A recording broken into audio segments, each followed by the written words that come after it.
ሰላም ጤና ይስጥልኝ ውድ የኬሎ ሚዲያ ተከታታዮች በለታዊው የዛሬ ውሎ ፕሮግራማችን እነዚህን መረጃዎች እንዲያቀናጅተን ይዘንላችሁ ልንቀርብ ተሰናድተናል።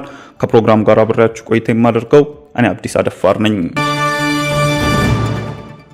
ብሔራዊ የታድሶ ኮሚሽን በኦሮሚያና በአማራ ክልሎች ሲንቀሳቀሱ ለነበሩ የቀድሞ ታጣቂዎች የታድሶ ስልጠና መስጠት መጀመሩን አስታወቀም።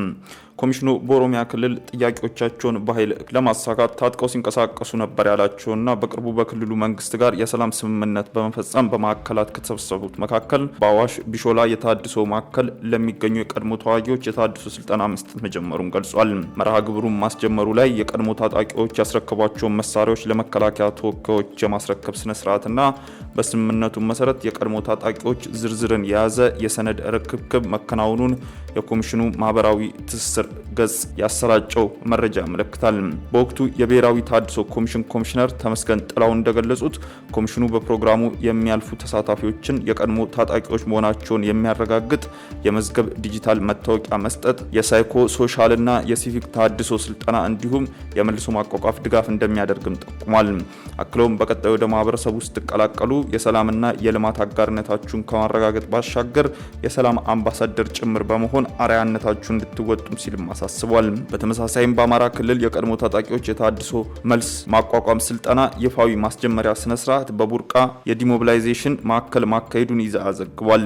በወቅቱ የብሔራዊ ታድሶ ኮሚሽን ምክትል ኮሚሽነር ብርጋዴር ጀነራል ደርቤ መኩሪያ በበኩላቸው የቀድሞ ታጣቂዎች የመንግስትን የሰላም ጥሪ ተቀብለው ወደ ሰላማዊ መንገድ መምጣታቸው ለሰላም ያላቸውን ቁርጠኝነት ያሳያልም ብለዋል። በተጨማሪም ኮሚሽኑ የቀድሞ ታጣቂዎች መሆናቸውን የማረጋገጥ ስራና ምዝገባ የታድሶ ስልጠናና የመልሶ ማቋቋም ሂደትን እንደሚያከናውን ጠቁሟል። በስልጠናው ሂደት የሚያልፉ የቀድሞ ታጣቂዎችም የታድሶ ስልጠና በመውሰድ ወደ ማህበረሰቡ በመቀላቀል መደበኛ ሰላማዊ ህይወትን የሚመሩም ይሆናል ተብሏል። የቀድሞ ታጣቂዎች ስነ ልቦናዊና ማህበራዊ ሌሎች የታድሶ ስልጠናዎችንም እንደሚወስዱ ተመላክቷል። ስልጠናውን አጠናቀው ወደ ማህበረሰቡ ሲቀላቀሉ መደበኛ ህይወታቸውን መምራት የሚያስችል ድጋፍ እንደሚደረግላቸውም ተጠቁሟል። ይህ የሆነው ታህሳስ 18 ቀን 2017 ዓ.ም ኮሚሽኑ ከአማራ ብሔራዊ ክልላዊ መንግስት ጋር በክልሉ ላይ ያሉ የቀድሞ ታጣቂዎች ወደ ማህበረሰቡን ለማቀላቀል መልሶ ለማቋቋም በሚቻል ጉዳዮች ዙሪያ ምክክር ማካሄዱን ተከትሎ ነው። ተባብሶ በቀጠለው የመሬት መንቀጥቀጥ ክስተት ሳቢያ 2 ሰዎች ላይ ከባድ ጉዳት ደረሰ።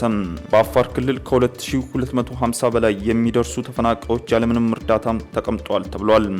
በአፋርና ኦሮሚያ ክልል አካባቢዎች የመሬት መንቀጥቀጥ እንቅስቃሴ በቀጠለበት በአሁኑ ወቅት 2 ግለሰቦች ላይ ከባድ የአካል ጉዳት መድረሱን የተባበሩት መንግስታት ድርጅት የሰብአዊ ጉዳዮች ማስተባበሪያ ጽሕፈት ቤትም አስታውቋል።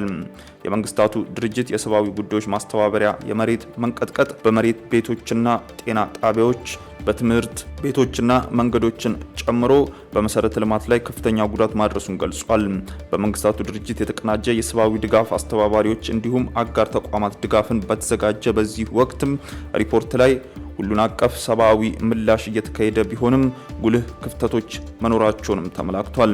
ሪፖርቱ በአፋር ክልል አዋሽና በኦሮሚያ ክልል መተሐራ አካባቢ በመንግስት ይመራሉ ያላቸውን የዞን አደጋ ምላሽ አስተባባሪ ማዕከል ተቋቁሟል። ከተባበሩት መንግስታት ድርጅት ሰብአዊ ጉዳዮች ማስተባበሪያ ጽሕፈት ቤትና የክላስተር ሰራተኞች ማካተት ጋርም በቅንጅታዊ አሰራር መልኩ እየተሰራ መሆኑን ጠቁሟል።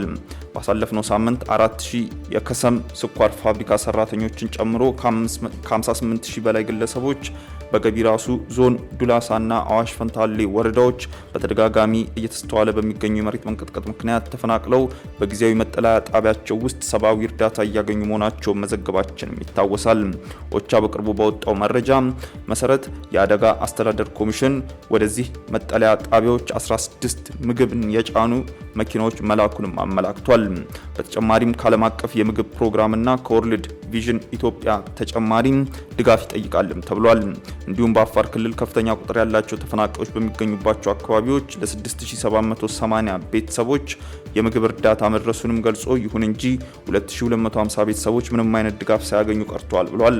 አዲስ ስታንዳርድ በቅርቡ በአዋሽ ፈንታሌ ወረዳ በተደጋጋሚ መሬት መንቀጥቀጥ ክስተትን ሳቢያ ከ30 በላይ ቤቶች መውደማቸውን በሺዎች የሚቆጠሩ ሰዎችም መፈናቀላቸውን መዘገቡ ይታወሳል። ውድ ተመልካቾቻችን በለታዊው የዛሬ ውሎ ፕሮግራማችን ይዘንላችሁ የቀረብናቸው ዋና ዋና መረጃዎች እነዚህ ነበሩ። ፕሮግራም ጋር አብሬያችሁ ቆይታ ያደረኩት እኔ አብዲስ አደፋር ነበርኩ። ከሌሎች የኬሎ ሚዲያ ፕሮግራሞች ጋር መልካም ቆይታም